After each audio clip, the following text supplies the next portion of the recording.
I want to talk to you a little bit today about a Seychelles company. Seychelles is in Africa, and it's got one of the highest incomes of any place in Africa. One reason is they have come out with really good tax laws, and it's a really very small country. It's a tax haven. And one thing I wanted to talk to you today about is they haven't really caved in. They are part of the CRS, so don't get confused. Just because you're part of the CRS, you complied with the CRS regulations, common reporting standards, doesn't mean that you've totally caved in. There are countries like Panama, Seychelles that are still doing good. But as I mentioned to you before, countries that have not even given in to CRS, that are probably close to a lot of the listeners on this YouTube video, is places like Guatemala, Honduras, places like Dominican Republic. There are other places. I actually did a video on that are countries that are non-compliant. But there are countries that have complied with CRS, but that doesn't mean they don't have real good tax laws, okay? Now, pretty much Nevis and Belize, as I've mentioned on other videos, have pretty much caved in. I mean, that's in the law. Nevis hasn't enacted it or enforced it yet, but they're pretty close to it. I've already talked to the revenue department there. So irrespective of what somebody tells you, I'm telling you, I talk directly with revenue, and my suggestion is don't start buying Nevis offshore corporations. They're taxed. I was told they were going to be taxed just like regular domestic corporations with a 33% tax. Now, whether or not they've gone and started enforcing it, but it's basically in effect. So now Seychelles is a little bit different ball of wax. There is a filing requirement at the end of the year, but they're all, I'm talking about IBCs now, international business companies. These are offshore corporations. They are set up pretty nice. It's that there is no tax that you have to pay as long as you don't, you're not setting up a local company there. Your business is done outside Seychelles. That's the key right there.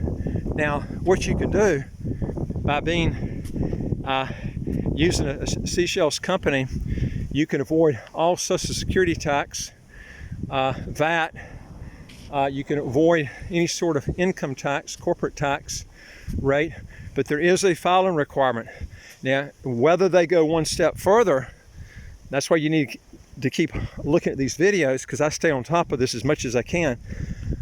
They haven't come in and started making people pay taxes on those IBCs. I think they're probably going to learn from Nevis, and they're going to probably look back and say, we're not going to decimate, or actually Belize. Belize is already in it, full force of taxing their offshore IBCs. So you're looking at a country that's probably going to, my prediction is Belize will probably lose 95% of their IBC business. And I think the only people that will keep those offshore corporations are probably people that have structures in them. They just can't, it would tax them too much to get out of them, like real estate. Because remember, I mentioned in other videos, if you've got properties in IBCs, international business companies, and it's in Belize or a lot of countries, like St. Kitts has a stamp duty, whether you sell the property or not. If you exchange it out from the IBC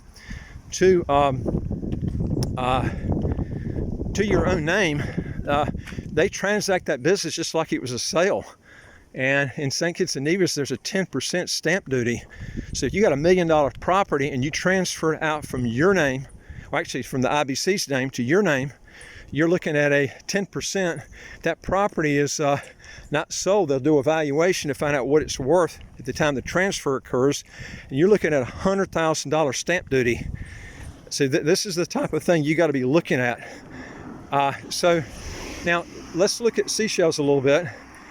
Here's a country that if you set up an IBC, you can set it up.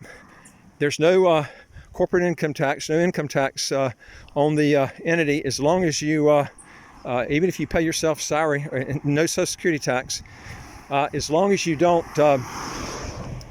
business outside of Seychelles. Now, there is a filing requirement at the end of the year, so this is something you're going to have to think of. There is no audit like you have in Hong Kong. Hong Kong's got an annual audit after 15 months of setting up the company, roughly. And now Hong Kong, we're finding out you have to actually file an extra report not to pay taxes on income that's outside of Hong Kong. It's an extra form you have to file. But the problem with this is now Hong Kong, the regulators now are wanting to go back and actually, if it's not being taxed in Hong Kong, then they want it taxed somewhere else. In other words, if it's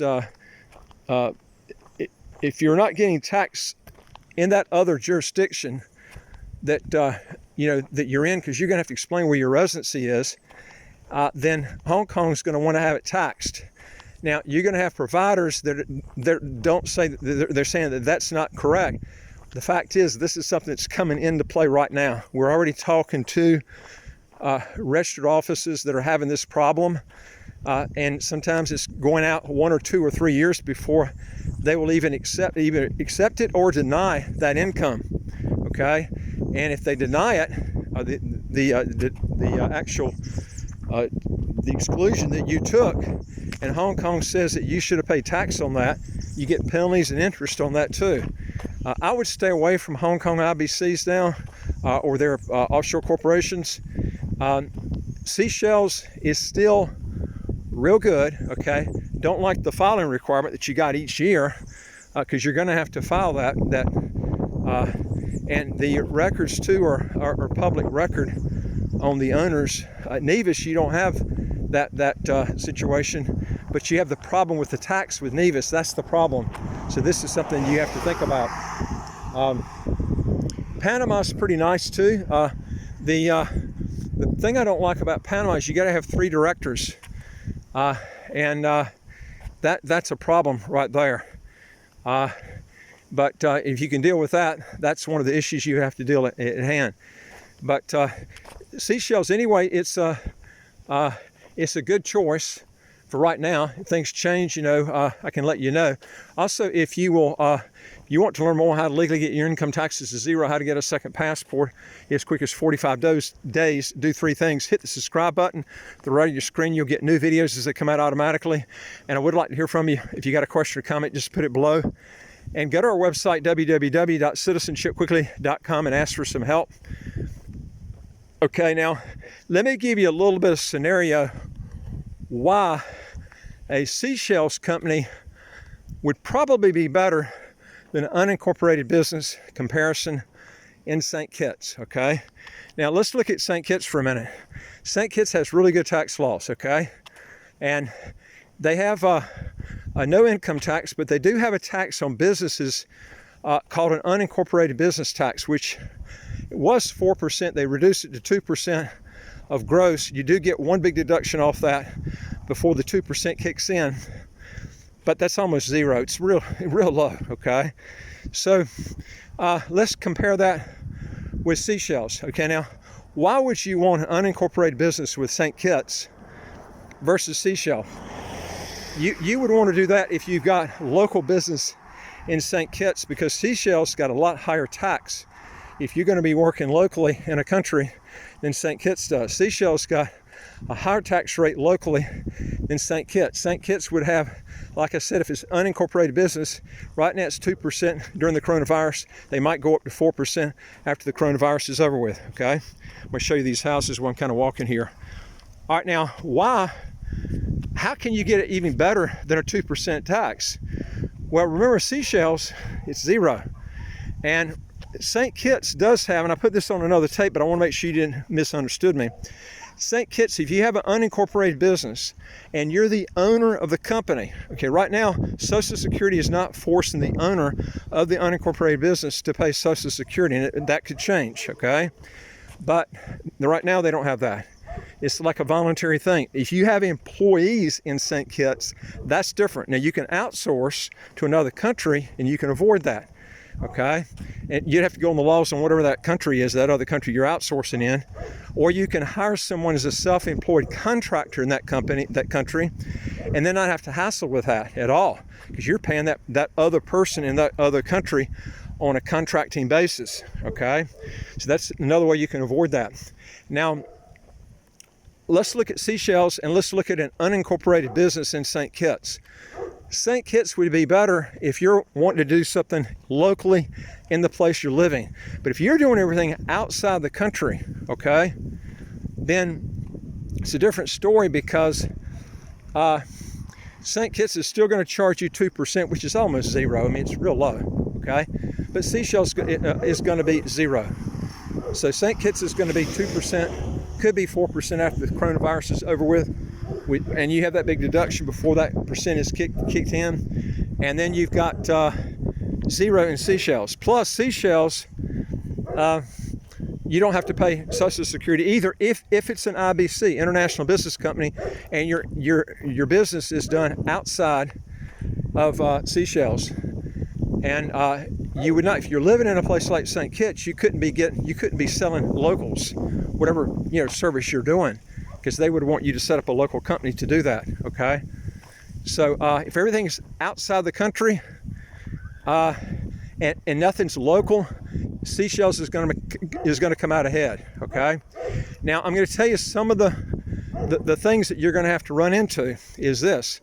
Once you set up a local company, it's very easy to get a bank account set up. When you get an IBC set up, a lot of countries where banks are located, they will not, a lot of them don't want to set up entities for companies unless they're licensed locally. This is a problem you run into. There are banks out there that will. We can help you out with that. We have banks that will do that, but I'm going to tell you, they're getting shorter and shorter number. Most of them want to see from the IBC, they want you to get a local license, which just screws the whole thing up, okay? So you would have to get an IBC and to grant all these regulations, you're going to have to pick a bank that's going to take your business and not be licensed locally. Because if you're licensed locally, in most cases, you're going to have to pay an income tax, unless you go to a place like, you can go to the Cayman Islands, but they're gonna hit you in other things. The fees are through the roof, and it's very expensive to live there. So you think you're getting by with something, when you get down there, you find out how much everything is. It's very expensive. So there are ways that you can keep your expenses down low and pay zero tax too. I'm giving you the examples right here, and I can't do all this in one video. You got to listen to other videos. We either work through us, and I can work with you and show you, no matter what happens, if a country comes out with high taxes, there's always a country that will roll out the red carpet. They want your business, they want your money. You just got to stay on top of this, okay? One thing I will tell you that you should be concentrating on with the future stuff going on with the CRS, I would not be putting properties in IBCs unless you can deal with the tax changes that come about, and it could really mess up your tax planning if all of a sudden that IBC now they influx new laws where you're going to have to pay high taxes on that IBC. They could be taxing just like a local corporation. So these are some things that you're going to have to think about. I think what you'll find out is once you get out of how high litigious countries like the U.S., where 98% of all the lawsuits in the world, no joke, folks, 98%, you can go on the internet, of all the lawsuits that are filed in the world are filed in the U.S. Once you leave the U.S., you're going to find out that asset protection, it's just not a big deal, okay?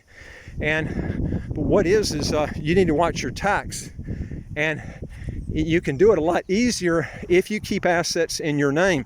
Now, if you're scared to death of lawsuits and you can deal with the tax situation or tax possibility of that entity changing, then put it in an IBC or a trust if you want to do that, or even better, an IBC owns the property and have the trust own the shares of the actual corporation. But I'll tell you something, once you get outside the U.S., you're going to find out you're not going to have to need all these costly entities.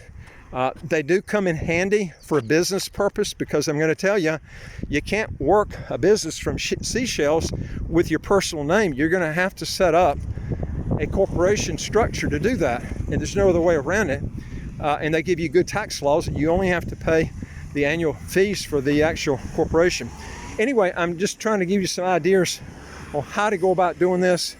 What I would do is go to our website. You get a lot more information at www.citizenshipquickly.com. Hit that top bar that says apply with us. Hit that bottom bar that says send it to us. We'll get back with you. We deal with a lot of citizenship by investment, residency by investment companies all over the world that I think you'd be interested in. And don't forget to hit that subscription button to the right of your screen. You'll get new videos as they come out automatically. And I would like to hear from you. If you got a question or comment, just put it below, and I'll be glad to get back with you and see what I can do to help you. And I look forward to talking to you in the next video. Take care, folks.